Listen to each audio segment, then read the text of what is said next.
The Terps versus UVA will be a high-scoring game.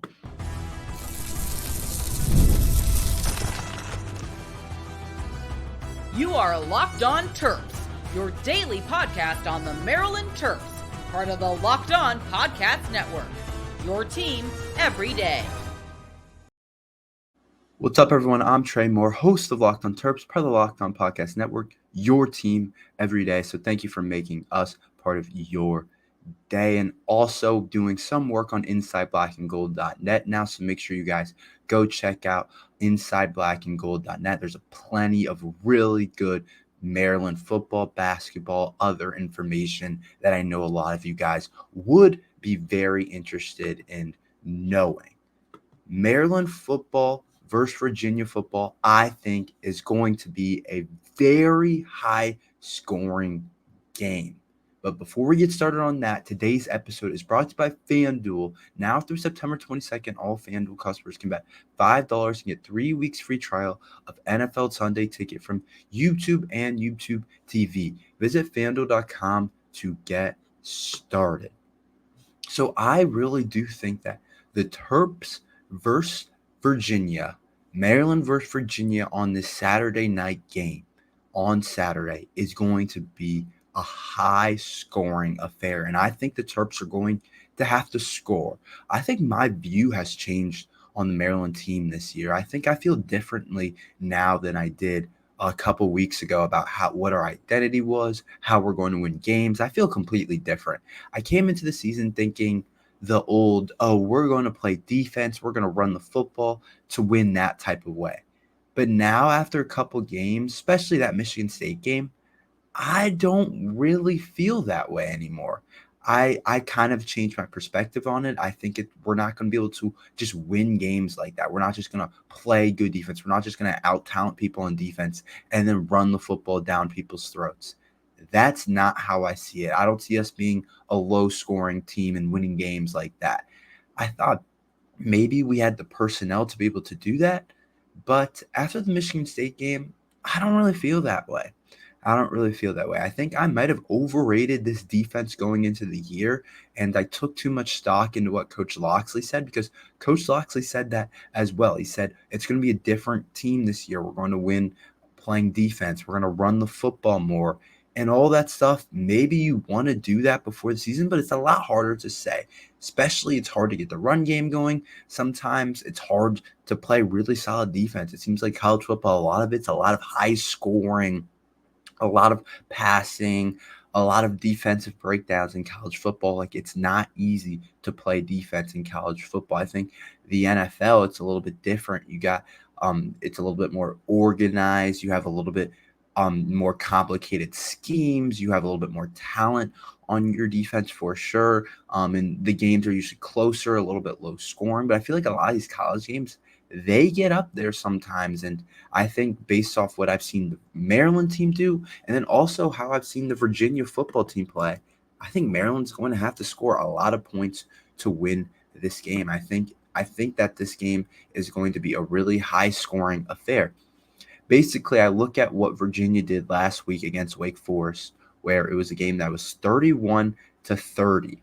A pretty high-scoring game, definitely in college football. Not like some of the highest scoring you'll see, but when you look at the stats and everything, both teams were going back and forth in this 31-30 game. Like, they were scoring, quarterbacks were throwing the ball all over the place, and both teams could score a lot of points. And so I'm looking at that Wake Forest game as kind of just matching it up to what Maryland is as a team, and I think I'm like, okay, I see that this Virginia versus Maryland game being a very similar high-scoring game. And if the Maryland offense doesn't get to probably maybe 30 points, I don't think we win this game, because I don't know if our defense matches up particularly well against Virginia. I think Virginia has three really solid receiving threats that they have that all went off against Wake Forest. I talked about them yesterday a little bit. Malachi Fields against Wake Forest is a really good player for them. 11 receptions for 148 yards.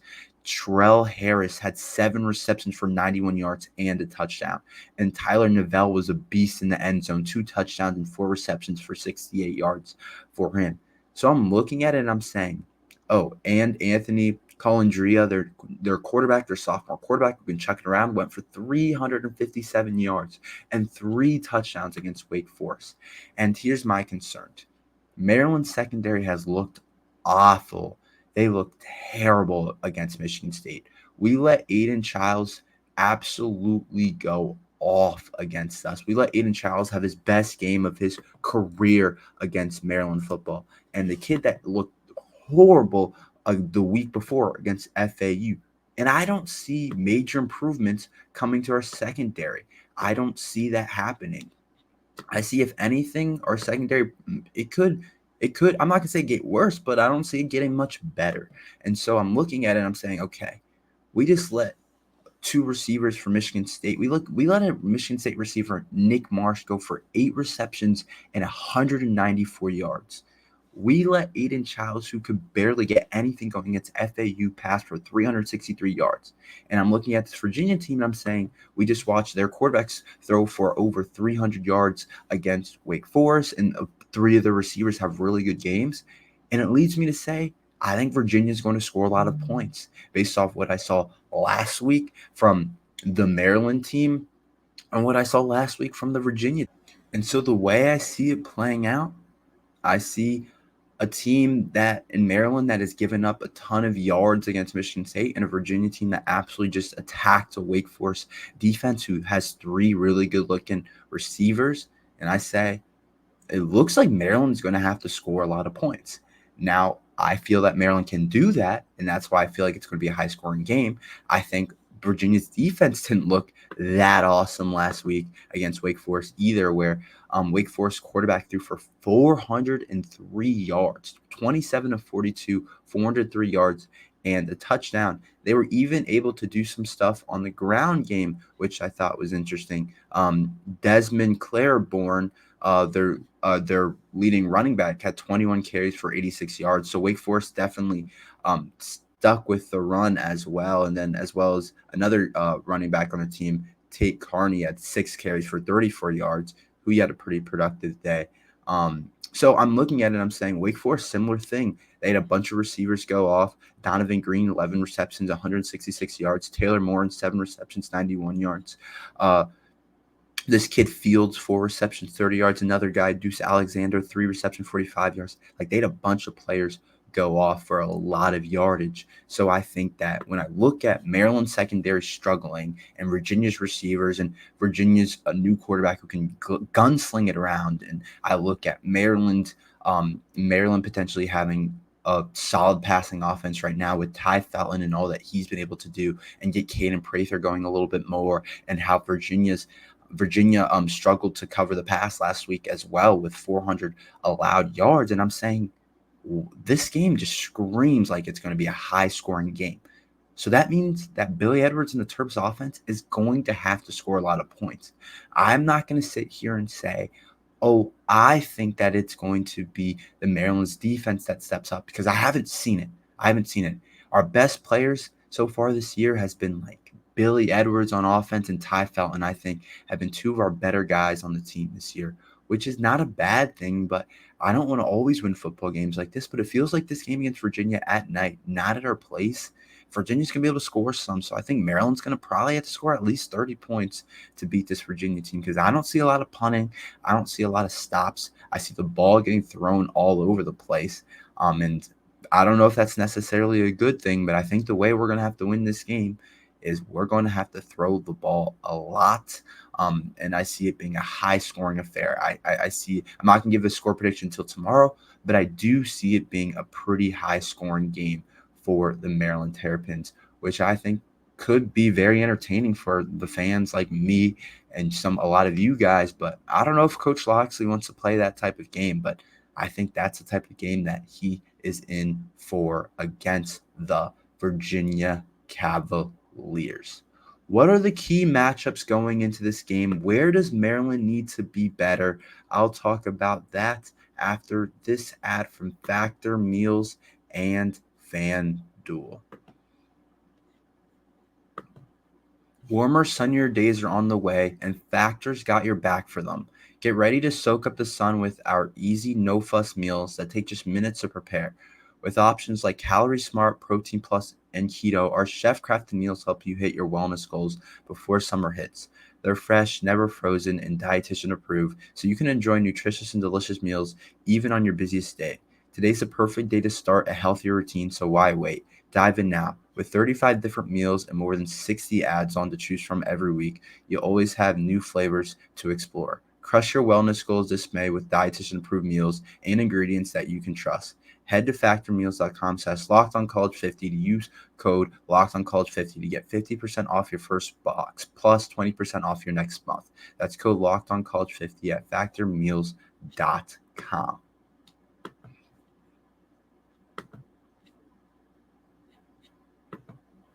You've heard us talk a lot about FanDuel, America's #1 sportsbook. Well, we have something a little different for you. Now through September 22nd, all FanDuel customers can bet $5 and get 3 weeks free trial on NFL Sunday Ticket from YouTube and YouTube TV. If you're like me, I like to watch all the NFL games. I can't just watch one or whatever local game that you have. So FanDuel's a perfect place to be able to do this. So then with a YouTube TV base plan, you'll be able to watch every regular season Sunday afternoon out of market game. All you need is a Google account and a current form of payment, and you can cancel anytime. And if that's not enough, be sure to check out FanDuel's Profit Boost in the app and use it for FanDuel's double your winnings for the Sunday 9/15 pregame moneyline bets. Profit Boost will be live starting Thursday 9/12. So view your account page now to learn more about your boost. Just visit FanDuel.com and download America's #1 sports book.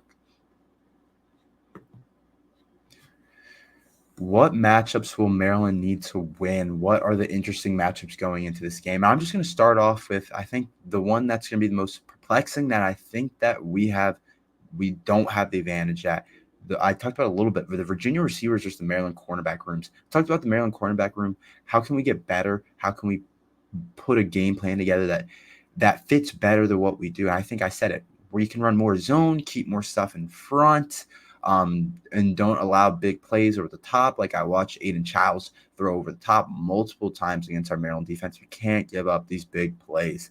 That's the thing. We gave up way too many big plays this last week. And I think running a lot of man coverage, if you're going to run man, you got to give those guys help over the top, whether it's Dante, Glendon. I don't want to run a lot of a single high man coverage because we're getting torched over the top right now. I think you got to run.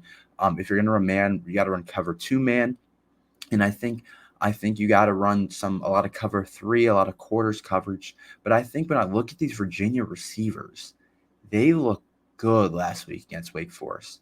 And my thing is, if Maryland wins this matchup, if the Maryland cornerback room can play decent to good, I think we win this game. If they can slow them down and put down a better performance than what I saw against Michigan State, a much better performance, not just a much better performance than they had against Michigan State, then I think that we could win this game, and we could win this game rather easily. But I'm not saying that's going to happen. But I think that if we force Anthony to really struggle to find some of these guys, and we force Virginia to more run the football, I think we could be golden. I think that's how we win this game. But that's not going to be easy, and that's not kind of how I see it going. I still see it being a high-scoring game. But Virginia didn't particularly rush the ball very well last week. Xavier Brown, 9 carries, 35 yards. Anthony Colandrea, their quarterback, rushed it for 13 carries, only 23 yards. Kobe Pace got involved, 5 carries, 14 yards. Like, they didn't do very much rushing the football. It was all on the right arm of Anthony Colandrea. So I'm looking at Malachi Fields and Terrell Harrison, Tyler Neville, and some of the other guys, Jaden Gibson, Chris Tyree, and I'm saying if Maryland's DBs can play better, and I don't think we have to try and just absolutely clamp them down and run man and press them and not let them get the ball at all. I think you just play zone coverage, let them get some easy stuff, but don't allow anything over the top and force them into and make them make the mistakes and force them to run the football a little bit. And I think you could be in a good spot. I'm not adding extra guys to the box this week. I'm not doing that. They haven't shown they can run the football. I'm allowing them to run the football. I'm not putting an extra guy in the box. I'm really playing towards the pass and hopefully forcing them to run the football. And I think our defensive line is good enough to win the game that way. So I think our cornerbacks versus their receivers is a really interesting watch because it's a group that just absolutely struggled against Michigan State, and it's a Virginia wide receiver core that absolutely just looked really good against Wake Forest. So I think that's another matchup that I think I'm going to be looking at. I think the quarterback matchup is really intriguing. You got two guys that I guess Anthony Colandrea played a lot last year, so I don't want to say he's a new starter, but Billy Edwards obviously is a new starter, and I think whoever wins that quarterback battle probably wins the game, and that's what happens most of the times. I'm interested to see, what do you guys think? Do you think Billy Edwards outplayed Aiden Childs last week? Like, I don't know, because I think Aiden Childs had some horrible plays. Like, he threw 3 interceptions that were just terrible, and then Billy Edwards, he didn't turn over the ball nearly as much. He had the one pick, but was arguably not his fault. But it was like, okay, Billy Edwards had a little bit, I feel like, more consistent game, but Aiden Childs made more flashy plays. So I don't think it's just like you look at the stats and say Aiden Childs definitely had a better game. So it's not like automatically the better quarterback has a better game. But I think that when you look at Anthony Colandrea, I think he's a guy that's turned over the ball a lot. He turned over the ball, I want to say 3, he threw 3 picks when we played him last year, I think was the number. I remember he had, it was definitely a multi-pick game. I want to say it was 3 when we played them last year. And in this first game against Wake Forest, he had 2 picks. So I'm looking at Billy Edwards and versus Anthony Colandrea as a quarterback matchup, and I'm saying, okay, so Anthony Colandrea is going to turn over the ball possibly once or twice in the game. I think there's a pretty strong possibility of him doing that. And I'm saying if Billy Edwards wins the turnover battle, I think that's a really big matchup. If he wins the turnover battle, I feel pretty good about us winning this game. I think that could be the key in this high-scoring game. It might not come down to the defense making a stop. It might come down to who overthrows this guy or what receiver drops a pass and ends up being intercepted. Like, it could end up being one of those types of games, one of those types of beats. And I think the quarterback matchup is obviously always a key battle. I think who can use their legs more, that's one that I think is huge. Whatever quarterback ends up using their legs more, can get out the pocket more, can rush more. I think they both have very capable doing that. I think that could decide who wins the game. And then I think the Maryland receivers against the Virginia DBs, I also think is another key matchup where I think it's similar to the other way around, where I really like Maryland's receivers, and I think we're in a good spot. But I think you got to look at it and you got to say, Virginia's DBs, I don't see anything special here. I'm not like, oh my gosh, I don't feel anything like anything that we should be worried about, especially what I saw last week. Like, they got thrown all over with Kempton Shrine at one of their cornerback spots, and Jam Jackson, 2 transfers that are playing a lot of minutes for them. But I think that our receivers should win that matchup, and I feel pretty good overall about. One matchup I do want to dive in is the Terps offensive line. Can they step up and allow us to somewhat run the football? I'll talk about that after this ad from LinkedIn. These days, new potential hires can feel like high-stakes wagers for your small business. You're going to be 100% certain that you have access to the best qualified candidates available. That's why you have to check out LinkedIn Jobs.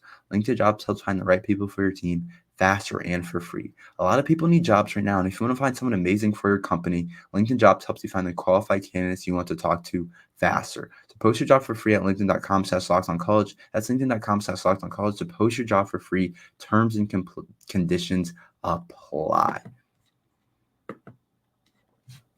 So I think that the offensive line needs to step up. It wasn't good enough against Michigan State, especially running the football. We couldn't do anything running the football against Michigan State, and we kind of got away from it a lot. Like, we need to be more consistent in continuing to run the football, especially later in that game when we were up. I think you got to find a way to run the football, but I want to establish it earlier. And I said in today's podcast, I said, I don't see us winning the football, just running the football and playing good defense. And I don't see it that way. But I do think that the offensive line we need to do a little bit of a better job. I don't think Hemby can average 3 yards per carry. I don't think Nolan Ray can average 2.5 yards per carry. I don't think that's going to work for us to be able to win this game. And I looked at Wake Forest was able to run the ball decently well against the Virginia Cavaliers. They were able to do some decent things running the football. So I think when I look at it, I'm saying I think Maryland could get a run game going this game. I don't think Wake Forest has a much better offensive line than us, a much better backfield than us. Like, I don't think that at all. So I'm looking at them saying, I think we should be able to run the ball at least somewhat. Wake Forest rushed for 146 against Virginia, and Virginia only rushed for 73 yards against Wake Forest. Like, that's a matchup we could absolutely take advantage of. Is Maryland just running the ball well against Virginia, and Virginia hasn't shown the ability to be really good against the run so far this year. Like I said, this Tate Carney kid had a really good game, and they kept giving it to Desmond Claiborne, who didn't average. He averaged 4 yards per carry, but he had 2 touchdowns, but he carried it 21 times. So I think he's a guy that is a good example of a guy that they kept giving the ball to against Virginia, and it looked like it paid off. I'm sure he had some really solid runs, and same with the Tate Carney guy who had a really solid game running the football as well. I just want to be able to run the football more, and I think a huge part of it is Billy Edwards. I think they're going to run him a lot this week. I think that to control the clock, to not allow Virginia to get the ball as much, I think you got to run Billy Edwards more. I think it'll help our offense, help the offense overall. I think when you look at it, it's supposed to be if more read option and more quarterback run, it's supposed to open up the offense for the running backs. And that's what I talked about before the season. And that's why I thought our run game would be good is I thought if Billy Edwards was a starter, it's like our run game should be very good, should be the strength of our team. And that hasn't happened. We haven't ran the ball well at all. And I feel like it's been a while since we ran the ball well. I felt like there were times last year we did it, but that was like earlier in the season. Like as we got later on in the season, we weren't running the football well. But it's concerning that against these earlier opponents like a Michigan State, it's really only been Michigan State. But if we can't do it again against Virginia, then that's concerning. We're not going to be able to run the football against Penn State later on or against Oregon if we can't run it against Virginia or Michigan State. Like that's just not how it works. So I want the run game to get going a little bit because it just hasn't been what I hoped it was going to be. And I think it's too much pressure on Billy Edwards. And I don't see us being able to run the football very well against Virginia. I don't see it, but I want to see our offensive line step up. I want to see it happen. I don't predict it to happen, but I want it to happen. I think it's a key matchup going into this game.